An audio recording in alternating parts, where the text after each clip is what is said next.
Hey there, Podcast Aquatic. It's your host, Casey here. Many of you listening to this podcast probably have to travel to reach the ocean, but whether your destination is the white sands of the Gulf Coast, the rocky shorelines of Maine or Malibu, or the shifting shoreline of the Outer Banks, you've undoubtedly come face to face with discarded plastic littering the beach. From single-use water bottles, eating utensils, and flip-flops to abandoned sand toys, fishing line, and plastic bags, even the most picturesque beach is bespoiled by the presence of plastic trash. This isn't a problem that's unique to America either. Wherever we live, we all share the same ocean and, unfortunately, an ever-growing reliance on plastic products. Neither is it just a coastal problem. Just like visitors to the Tennessee Aquarium, trash is a way of traveling from the mountains to the sea. Thanks to waterways, even those of us who live far inland, such as in this show's home in the landlocked uplands of southern Appalachia, contribute to the plague of plastic waste that finds its way to the shores and deeper reaches of the ocean. So, what to do about this seemingly insurmountable problem? Well, Washed Ashore, an artistic collective based in Oregon, thinks the answer is to use artwork to raise awareness of this issue by transforming cast-off plastic waste recovered from the shore into towering, charismatic recreations of marine life. In this episode, we chat with Brad Parks, Washed Ashore's Conservation and Education Director, about how these enormous works of art can inspire change in their viewers by first leaving them in awe at their scale and intricate construction, and then reminding them that the components from which they are made often pass through our lives and straight into the environment. Usually, Washed Ashore sculptures travel from host institution to host institution, but one of the collective's pieces, a colossal seahorse named Stella, has a permanent home on the aquarium's campus. We'll talk more about Stella and Washed Ashore's many other amazing pieces, including one that recently arrived at the aquarium's campus for a temporary stay, in the course of the coming discussion. So, without further ado, let's get to it, shall we? On with the podcast.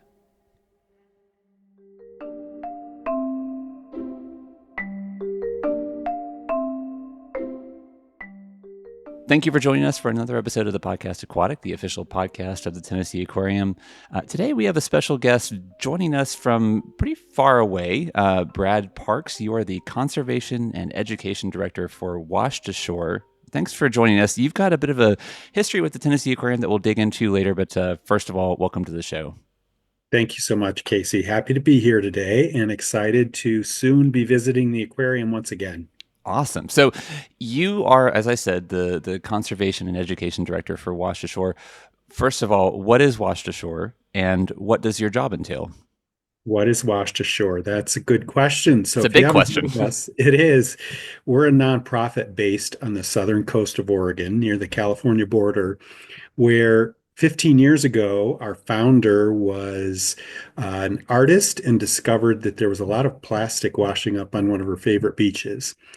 And since then, we've evolved into a group that creates art to save the sea. And we practice conservation through art. And we look at taking the marine debris, that plastic pollution from beaches, and turning it into sculptures that actually travel the country, even into Canada, and all with a mission to get people to consider this environmental crisis, actually, and look at ways we can advocate for change, whether it's at an individual level and how to replace single-use plastics, up to and exploring how we can make a bigger impact collectively on this issue that's really a global problem for people all over the world. So when you say that you've said epidemic, it's a big problem. Give people the elevator pitch. I mean, I'm sure that you answered this question a lot, but why is plastic pollution a problem and how big a problem is it? Okay. We see, if you look at globally, every year, the same amount every minute going into the ocean of plastic pollution as the volume of a garbage truck. So if you picture a garbage truck and calculate our conversation's length today, it's that amount that is going into the ocean around the world, largely through rivers and coastlines. So it's not something that's happening just out in the ocean, but it's coming from land, and it's then impacting the wildlife that lives in the ocean, whether they're ingesting the plastic thinking it's food or accidentally getting entangled in it. It's really then accumulating at levels that are detrimental to wildlife health because the plastic never really goes away. All the plastic created is still around, and we're sadly only creating more without really solving the problem of how to keep it out of the ocean or how to reuse it or recycle it effectively. And so it's becoming an issue as more and more and more accumulates in this important part of our globe. And you mentioned that wildlife eats it. So I think that I frequently find on the show that it helps to tie ecological problems like this back into self-interest, right? So if you Yeah. think about Yep. humans, I mean, it isn't just affecting fish. If you want to think about it from a purely selfish standpoint, we eat fish, right? So Yes. at some point, the food chain ends with us, right? So Yes. the plastic that you're talking about that's affecting marine life, if you want to think about it only in terms of ways that it affects your own self-interest, that could very well wind up on your dinner plate or in your bowl. Definitely. So if you eat seafood, that is one primary way of inadvertently consuming, I should say, particularly microplastics, the small pieces that are less than 5 millimeters in size.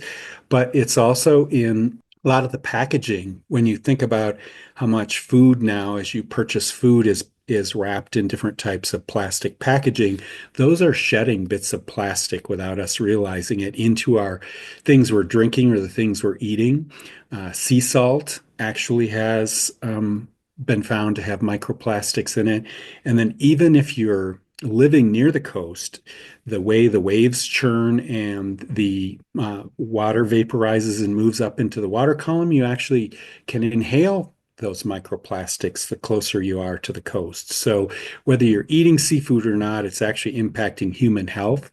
And people are unfortunately finding through more and more recent studies that there could be volumes of up to the amount of 52 credit cards a year or a credit card a week volume of plastic that we're inadvertently ingesting through all those or inhaling or consuming in all those different ways.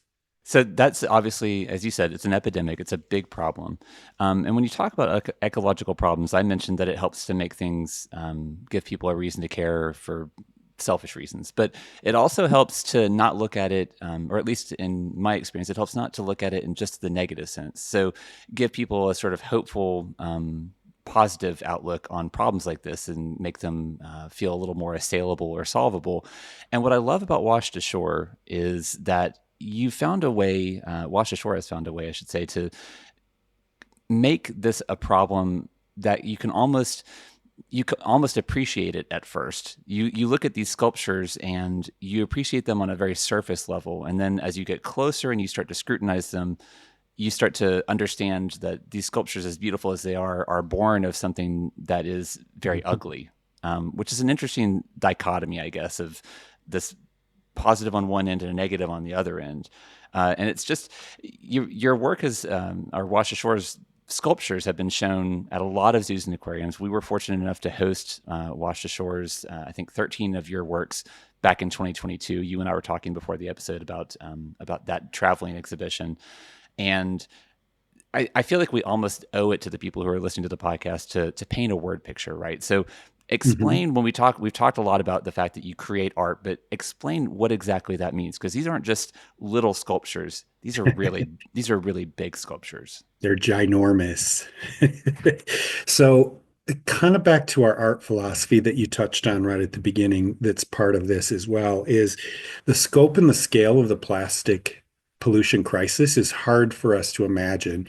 And it's something that's difficult to even consider or want to approach. And so, our artistic philosophy is one then that makes this problem approachable. So when you see the warm eyes of a big giant penguin or the funny, whimsical face of a large tropical fish, it invites you in. And so it actually allows you to approach the problem and consider it through looking at the scale of the size of the sculpture, but also allows you to actually get close to something that usually we don't want to get close to. We usually like to avoid problems.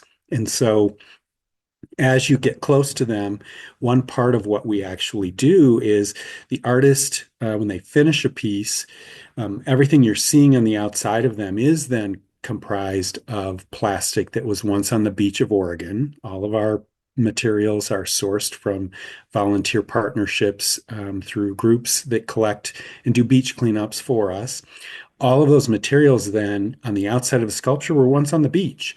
And so much of it is manipulated and cut into pieces that we use. But then the last layer is made of things that are recognizable. Everyday items, sometimes surprising things that were found, but still things that you can identify and look for no matter what age you are, and consider how you're related to this problem through those items, whether it's a toothbrush, a flip-flop, or even things like rice cookers, rice stirrers, to toilet seats, lots of sand toys, all sorts of things that were once something someone purchased, but now have ended up in the ocean and on our beaches and can become part of our art to then inspire this reflection. Sometimes not always good, obviously, but still through the beauty of the art and the emotions it provokes, it's our goal to then really inspire action and for everyone to see something that you could replace or consider replacing, like toothbrushes or plastic water bottles, with more sustainable items.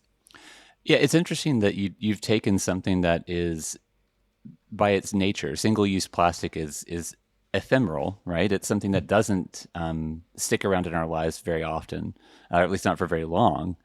And you're finding a way to bring it back and confront people with something in a more permanent way that to them probably was just kind of passing through their life.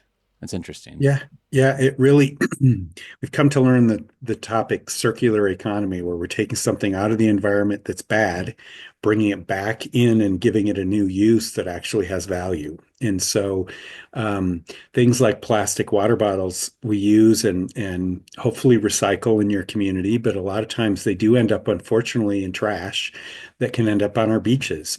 It's one of the most common things that's found. And so we create things like jellyfish and frothy water material we call kebabs that sort of show emotion in water and splashing.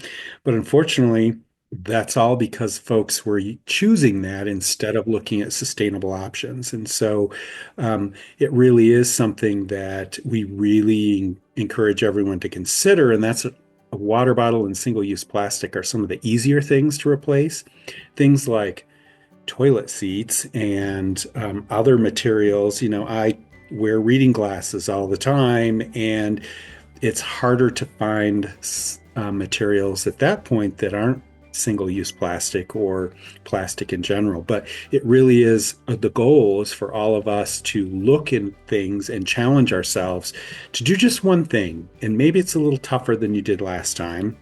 But all in all, it's really hoping to help us achieve our mission to inspire that action on behalf of the creatures that can't take any action but are really imperiled by this plastic pollution.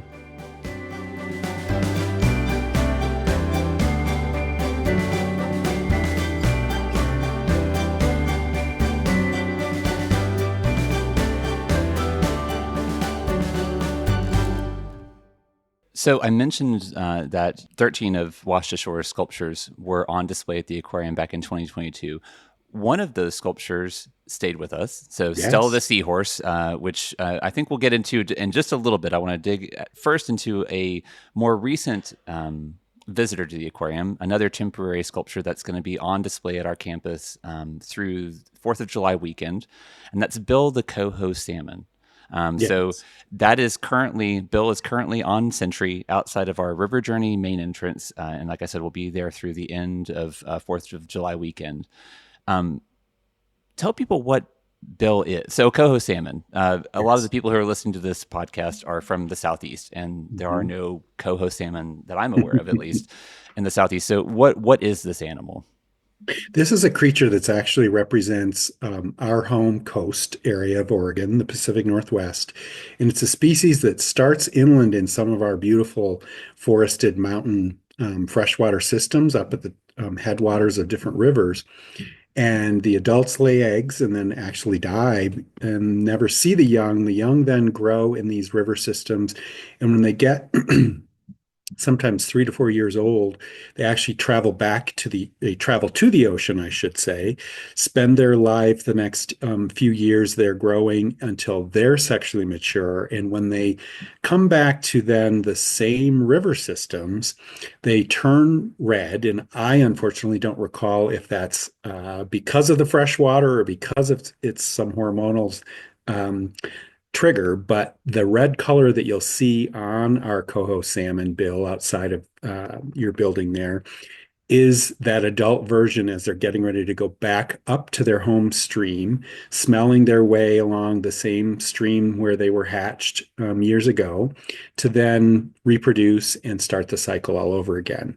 And so for Washed Ashore, we really have been thinking about how do we take this message that at first seemed very isolated to people who just live on the coast, but really then see that actually 80% of the trash in the ocean is coming from inland and coastal sources. So, how do we bridge that gap? And creatures like Bill the coho salmon or Rose of the bald eagle or Giacometti the river otter, which was part of your show there back in 22, all these freshwater creatures help bring people closer to this image no matter where you live in the US.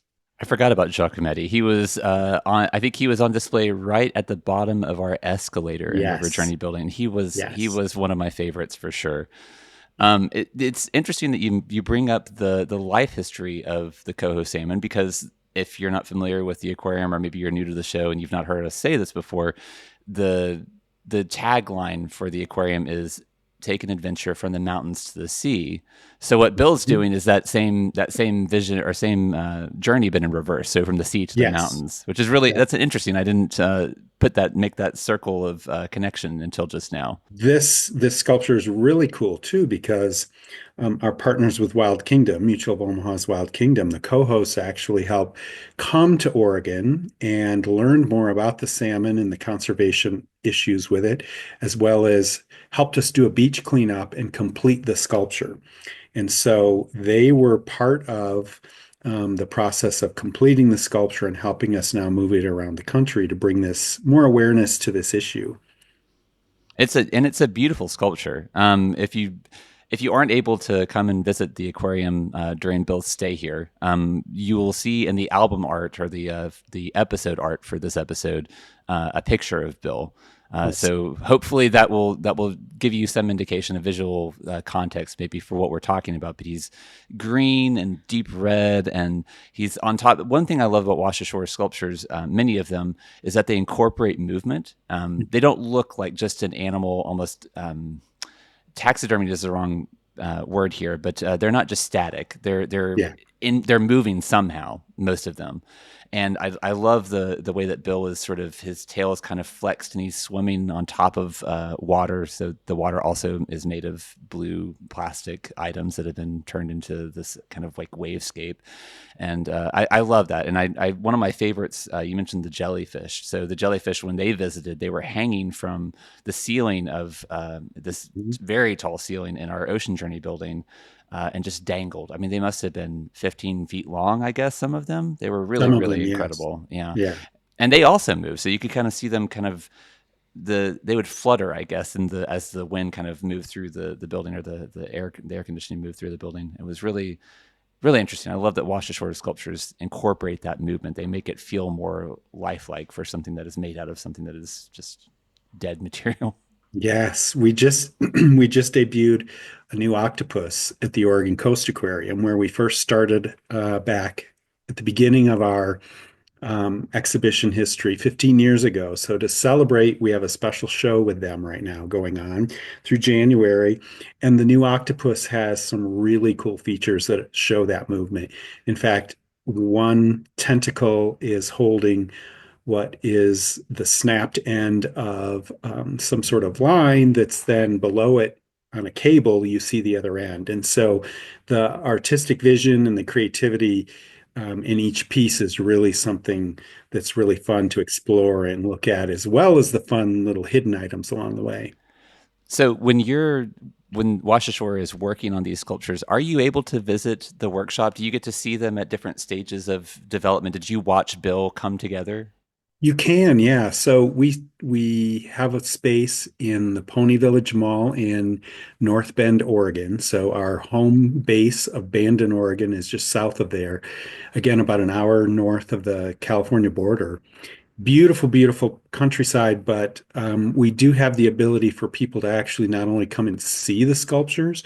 We have our previously touring octopus Octavia retired there now, so you can come see her, but you can contribute to creating the pieces. We really feel like it's important for the community to be involved and engaged in this issue in as many ways as we can. And one of them is contributing small pieces, whether they're what we call kebabs that are plastic on a wire, or panels, which are sort of like a quilt piece only made of hardware cloth and plastic.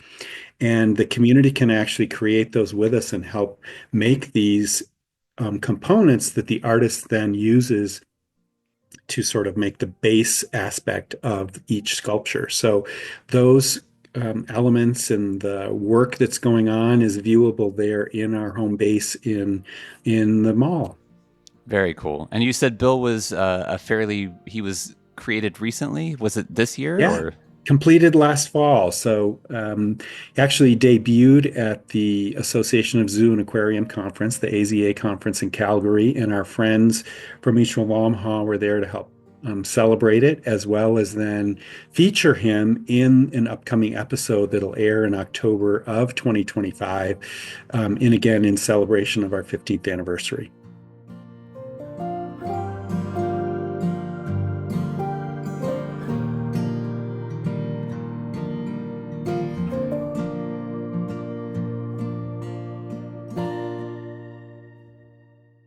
I don't know how current these numbers are, but I was just curious about the impact that Washed Ashore has had in the last 15 years, as you mentioned, this being your anniversary year, not only in raising awareness of the scope of the plastic problem and its impact on our beaches and waterways, but also, like you said, literally removing this plastic waste and finding ways to repurpose it.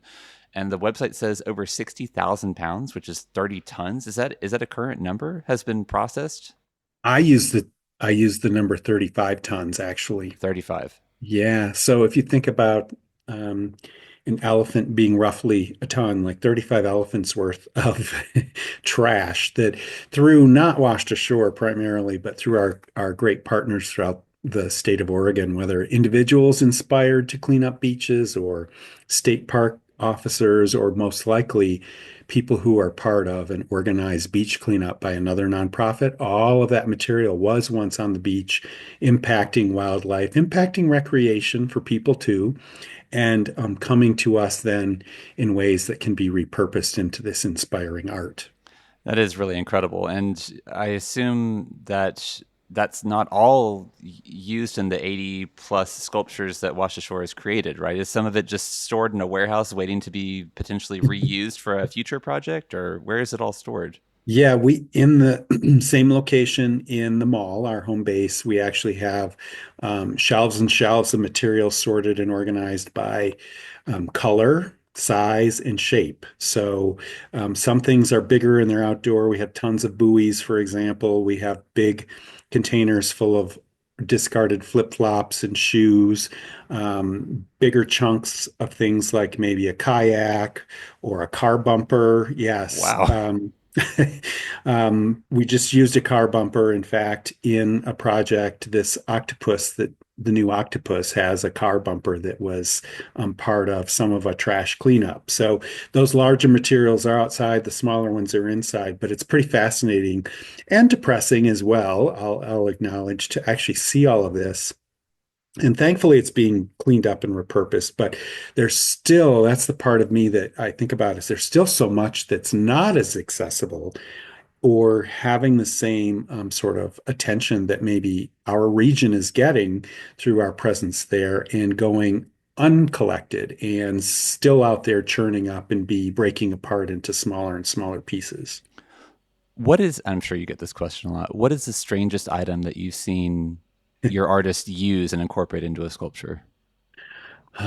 We get all sorts of strange children's toys that are from all over. But for me, the weirdest thing I've seen and this was in the springtime.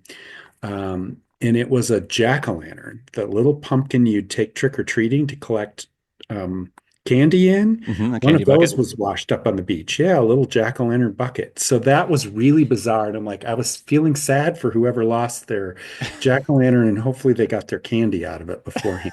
But the other thing that I'll mention that is both really sad and disturbing, but also it shows the global component to this problem is we had and still receive so many things that actually have Japanese writing on them. So in 2011, I believe it was, when the tsunami hit Japan, that giant wave not only devastated so many human lives, but also brought all sorts of debris back into the ocean. And people were concerned at that time, looking at the potential radioactivity of those materials.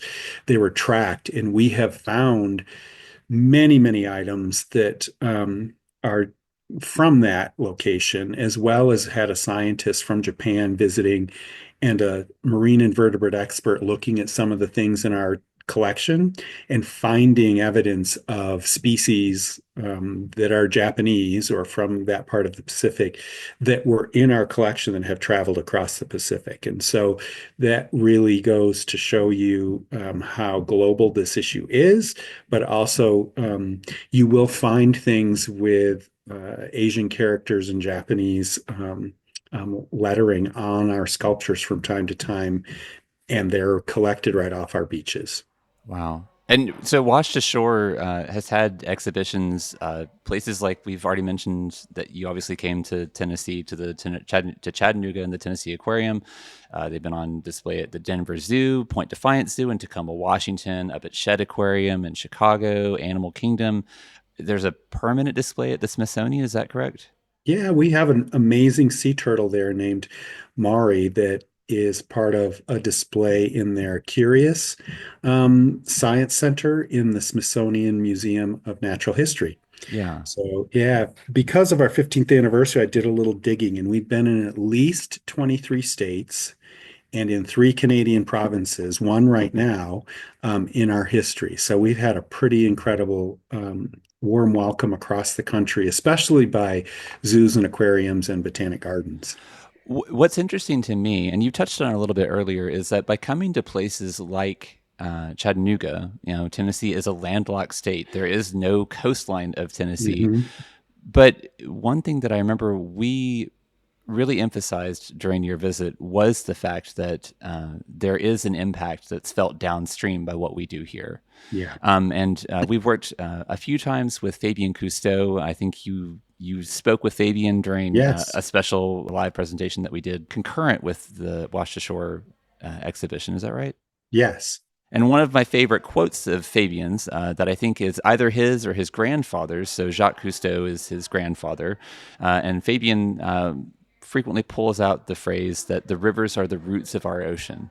And so Yes. that finds a way to interconnect what happens on land with what happens in the ocean. And I think it's interesting that that dovetails so nicely with Washed Ashore's messaging and principles that you're trying to emphasize to people that there is this interconnection between what those of us who live deep inland in the United Yeah. States or on one of the other continents and what happens on the ocean.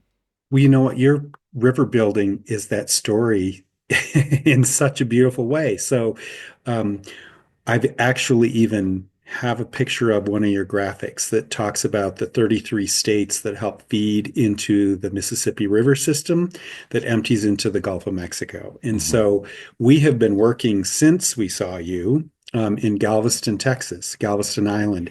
And it is actually where the currents bring everything that comes out of the Mississippi River. So all of those upstream influences, including sediment, but unfortunately a high volume of marine debris. And that plastic pollution comes to Galveston Island. And we just were there helping talk about that story, but also work collectively with their community and a local artist to create the first sculpture, washed ashore sculpture ever created outside of Oregon on the island of Galveston with plastic pollution that had washed up on their beaches. Oh, So wow. that story is so incredible and important, and one that connecting with all of you back then has continued to reverberate as I've told stories and helped people see that this isn't just something that's for the folks on the coast to worry about. So, as education director for Washed Ashore, I'm assuming that you have, aims of your own for what you hope that people take away from experiencing these sculptures. So, what is your intention in terms of what you want people to walk away thinking or feeling, having seen and as we discovered during Washed Ashore's visit to the aquarium, touching these sculptures? What do you want them to walk away thinking or feeling? Yeah, well, I'll start with the youngest visitors. I hope they have a love for the ocean and have build an empathy for the animals that call it their home, whether it's, an octopus or a penguin or an otter. All of those creatures have no other choice. They can't go anywhere else really and escape this issue. So really learning more about them, developing that passion for nature and a love for those creatures is what hopefully by making them recognizable and again approachable and really fun examples of these animals and giving them names like Giacometti, whether it's one you can pronounce or not, or Bill. Stella, Stella like your seahorse there. We really hope that I hope that builds a connection to these animals in a new and different way. But then all the way up to adults, I really look at, it's not the 5-year-olds who are purchasing the single-use plastics. It is all of us who are consumers that really can make important choices and work collectively. Look at what your office could do to replace, we all do events, and events are one of the easiest places to quickly go to single-use plastic and look at ways we can come together, whether as a family, as an individual, or a group like an office setting, to really look at solutions to this problem. And then even to look toward advocacy toward bigger issues and how do we work in our communities? How do we work at with our political leaders to come up with solutions that make sense for our communities? Because this really is something that's bigger than most individuals. It's a way to start it, it's a way to connect, it's a way to be part of a solution.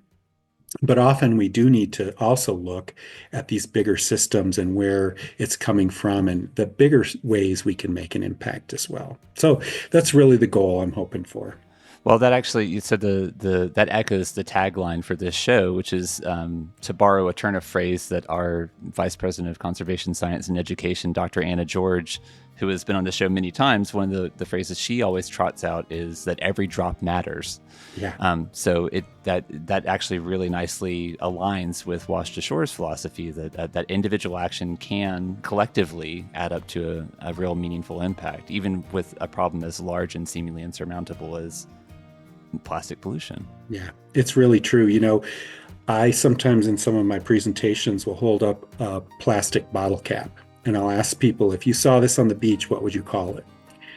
And most of the time people say trash, and it's true. But when you put it together with all the rest of it, you can create art and you can really create an amazing piece of sculpture and you can create then a movement and an inspiration. And so it really is that collective nature that has so much impact as we look at environmental causes and coming up with solutions to similar insurmountable problems. It really is that coming together that's so important. So I agree.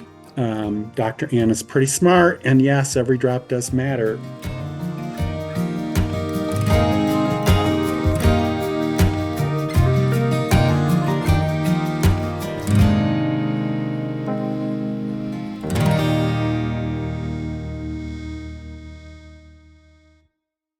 You mentioned that we inspired you during your visit, Yes. and likewise before Washed Ashore, or actually, I guess concurrent with Washed Ashore arriving at the aquarium, it inspired us, those of us working at the aquarium, when we launched our Ridges to Rivers gallery in 2023. So I think it was probably we were tearing down the old gallery that used to stand where Ridges to Rivers currently is about the time that Washed Ashore was on our campus. Yes. The gallery that went in after that, Ridges to Rivers, incorporated a piece of art that now that I'm thinking about this, I Trashy remember it trout. was actually part of the exhibit. Yes, Yeah. that's right. So Trashy Trout. So you inspired us. So members of the staff here at the aquarium brought in our own plastic pollution or our own plastic debris that from our own lives and created a work of art that is currently on display, permanently on display in Regis Rivers, as you mentioned. It's called Trashy Trout. So if you've never seen it, it's a wildly colorful display. Is that usual? Have you found that other institutions, you mentioned that a lot of zoos and aquariums have shown Washed Ashore, hosted Washed Ashore exhibitions. Have you found that other institutions are likewise inspired to create artwork of their own? Or are we outliers in that respect? No, it comes in different forms. I do use your trashy trout as an example, actually, when I'm meeting with folks about a year out from when they launch their show, and as well as discuss other ways that make sense to really engage the staff and volunteers or sometimes members. I'll call out Tucson Botanical Garden actually collected through their membership bottle caps of different colors and sizes and shapes, and then made an interactive mural. And so that idea has been one that has really resonated with different venues. And also, what we heard from the members of Tucson was like, we didn't realize how much plastic that was actually coming into our home that's being wasted. And that's when you start to stop and think. And that's what really we hope our artwork does, is really sort of break the norm, break the routine, and really pause and give you a time to reflect on how much plastic am I using? Is there a way to replace these toothbrushes? How can I um, find a water bottle that works for me, or a water bottle filter system at home that will make my water taste better? All of those things take a little bit of time, some effort, sometimes more money, but it really is those ways of engaging folks to think about it, whether it's through a collective art project or considering the sculptures themselves, that really have made an impact. And so that piece, I'm looking forward to seeing the renovated gallery. It was on display, but the gallery wasn't finished. So I'm looking forward to coming back and seeing that and revisiting my old friend Stella the seahorse as well. Well, you mentioned we talked a little bit about the fact that coho salmon are representative of your home. So Yes. Trashy Trout is a an artistic rendition of a southern Appalachian brook trout, which is an animal with which we work very closely here at the aquarium. We raise them and release them into the streams in the mountains of southern Appalachia. Um, is there an animal that you wish was rendered as a wash ashore sculpture that has yet to be transformed into an artistic piece? Absolutely. Um, there's a lot of them, but I will say a roseate spoonbill is one that I would love. Okay. One thing our Galveston friends were excited to make one, but what's interesting about plastic in general is there isn't always a lot of pink that's produced. And then we don't paint or color any of the plastic. And so if it's not washing ashore, we don't have it as an art supply. But then when we do, pink fades really easily and quickly. So we have to keep it out of the sun in order to protect it. And so a spoonbill is one that's been on my list. But there's so many amazing creatures in the ocean. I'll also say sea slugs. Okay. Sea slugs are so spectacular and so unknown and so colorful and so like alien-like. Those are another group of creatures that I'd love for us to make a whole bunch of sea slugs sometime. Are those also called nudibranchs? Am I Nudibranchs, yes. Yep, okay? Yeah, they exactly. are. They do. They look like if someone were on drugs and designing a Yes. marine animal. They are Yes. incredible. Truly like from outer space, but they live right here with us on our globe. So, So let's talk about Stella. We mentioned Stella okay. a couple of different times, and as we mentioned, 13 sculptures came to the aquarium as part of the exhibition, and 12 of them left. I'm not Yes. sure. Actually, I'm not sure if that's true. Did Stella leave with the rest of them, or did Stella stick around the entire No, she time? stayed. Okay. Part of our love of having her stay there is she's really hard to move. So we didn't have to move her. She got We installed her one last time and didn't have to bring her back down and out. So yeah, she stayed in place. So she is on permanent display in the Island Life Gallery, which is, I believe, where she was placed initially. So if you Yes. came and saw her in 2022, Stella is still there at the end of the Mhm. Island Life Gallery, right before you enter the undersea cavern on your way out of the Ocean Journey building. Talk about Stella, because Stella is She is very eye-catching. A lot of the sculptures that were brought in and on exhibited at the aquarium, they're big. We've mentioned that they're large. Stella has to have been, if not the largest, one of the largest. I mean, 10 feet, 12 feet? It's funny. So, ironically, today, a friend from Galveston is visiting the aquarium right now and just moments ago sent me a picture of her with Stella.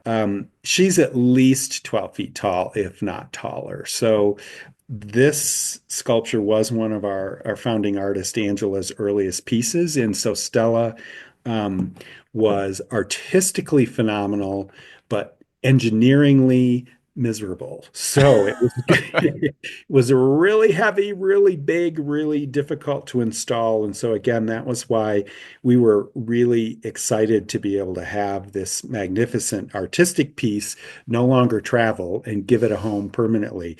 It's a part of the evolution of the organization and the artists. So this most recent octopus I mentioned, to kind of go back for a moment, was engineered in such an amazing way. It has a stainless steel frame versus the earlier pieces that had galvanized metal.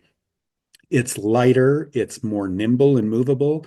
It can also, while still being a really large, um, eye-catching piece, can go through double doors. So Okay. there's a lot of stuff we've learned since those early days when Stella was created. But some of the amazing things about her that I really love is, again, the movement. So seahorses in general, while we don't see them swimming very often, we generally see them clasped on vegetation. She's captured the sort of circular and S-shaped curve in the way that they hold on to the vegetation to stay connected during the currents. But then the crown on the seahorse too has brooms and brushes and things. So once again, using identifiable materials to really represent the cool features of each creature. So, you're reminding me I probably should bring a suitcase of things too to sort of refresh and clean her up when I come to it. It may be time to give her a little bit of a makeover since we haven't seen her in a while. But I really look forward to it. And so happy that as part of your anniversary, this piece was able to stay and commemorate that show, in addition to the trashy trout. So the thing I love about the exhibition when it came to the aquarium, but also Stella, since she has remained here, is Mhm. the almost onion-like way with which people Mhm. appreciate the washed ashore sculptures. There's that surface level, kind of from far away, you see people, whoa, that's a big seahorse. Mhm. And then as they get closer, you can kind of watch them, like they kind of squint and they like point, and usually like they're pointing at something that they see on Stella, and you kind of, it's almost fractal, right? Like the Yeah. closer in you get, the more you see and the more like the layers unfold. And so you see a lot of the toothbrushes and the water bottles, and you mentioned the brooms or Mhm. brushes, and it's neat to watch that realization kind of unfold in real time as they peel back the layers and appreciate it at different levels. And then the understanding of, wait, all of this was on just the beaches of Oregon, and oh Exactly. wait, this is just one sculpture of 100 or more. And so yeah, they really do pull you in, and the story is richer and richer the more you spend with it.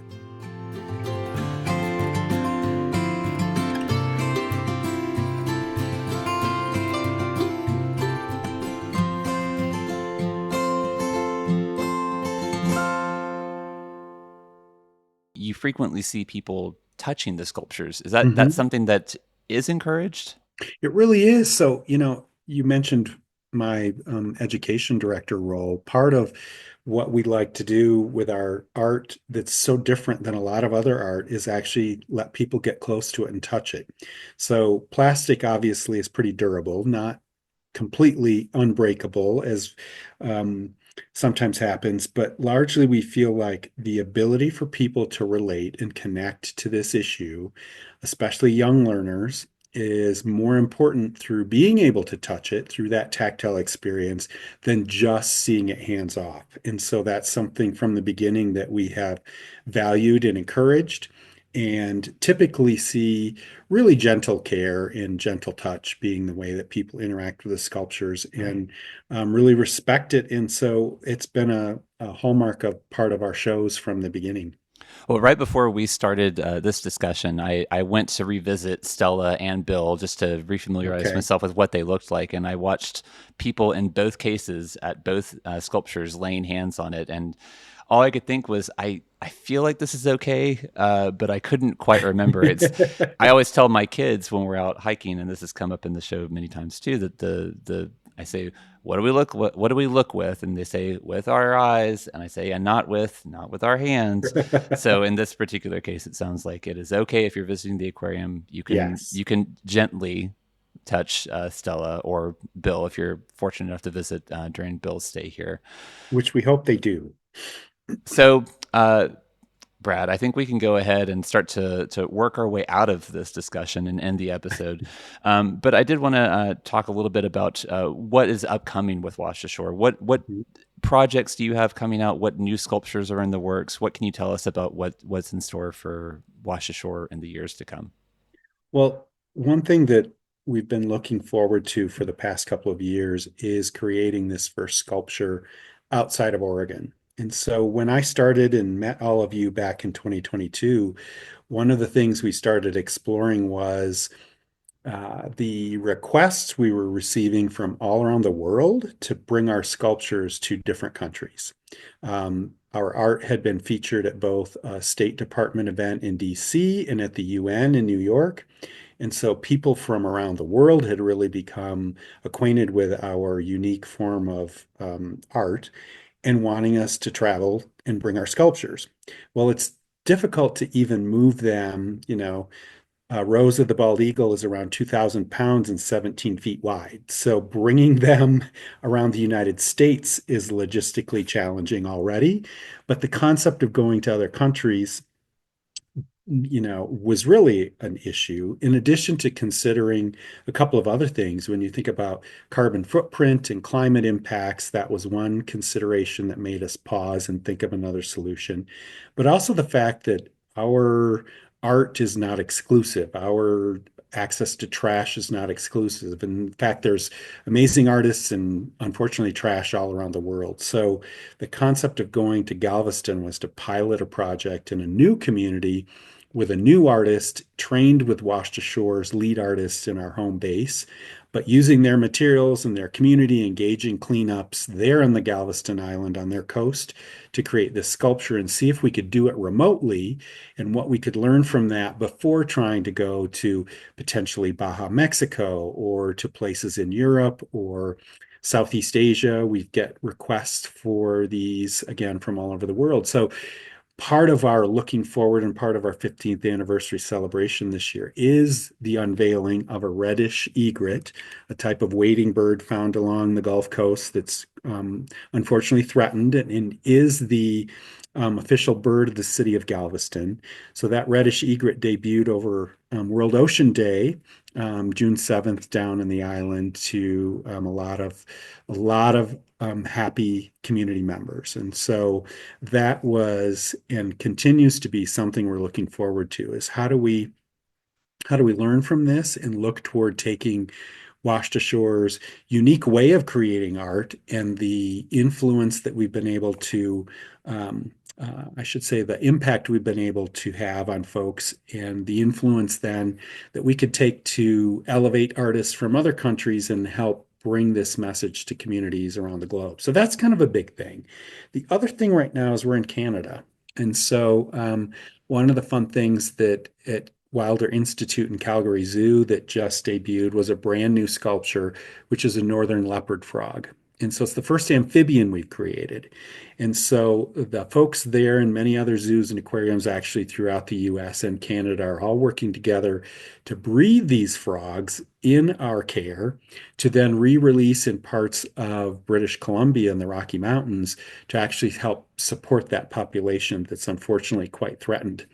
So this was our first amphibian in our washed ashore inventory of animal advocates. We have lots of fish, obviously, and the birds and the marine mammals, but the first actual amphibian. And so learning about this issue and how microplastics and freshwater systems in particular are impacting amphibians was something new in a new direction. So they named that frog Rocky after the Rocky Mountains, and Rocky is causing a lot of folks to consider their impacts and their connection to plastic in Canada as in addition to our shows now in the US.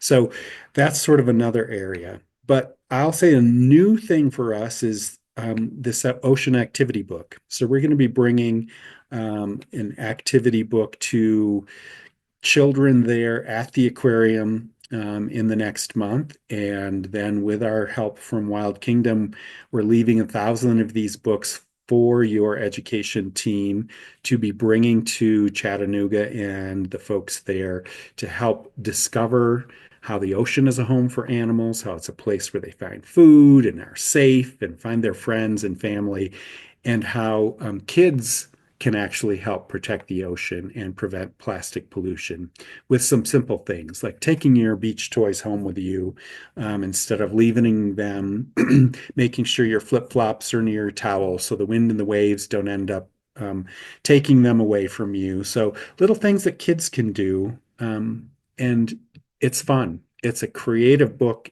It's not just a coloring book, but the kids get to draw and learn about the creatures that are animal advocates and sculptures, such as Natasha the sea turtle or Octavia the octopus, as they're learning more about this together. So that book and the components that we're able to do with the community is something we're really looking forward to as we go into the next year as well. Great. Well, that sounds like you've got a very busy few months and a future ahead of you. So thank you so much for taking the time, Brad, to give us an overview of the important and interesting work that is being done at Washed Ashore. And I'm glad to reconnect and to hear that your reach is expanding and that more and more people are going to be exposed to this incredible artwork, and through that artwork, hopefully come to a realization about the points that you just enumerated. So thanks again for taking the time to join us on the show. And I've just really enjoyed having the conversation with you again. You're welcome. I'm so excited to come back. All right. And if you have an idea for a future episode of the Podcast Aquatic or a question for an expert like Brad, go ahead and send it to podcast@tnaqua.org. While you're online, make sure that you send us or write us a review or leave us a rating. Those are both easy and free ways to support the show, and they do help us out with expanding our reach. And in the meantime, until next time, Brad, I told you this was coming. Remember that every drop matters.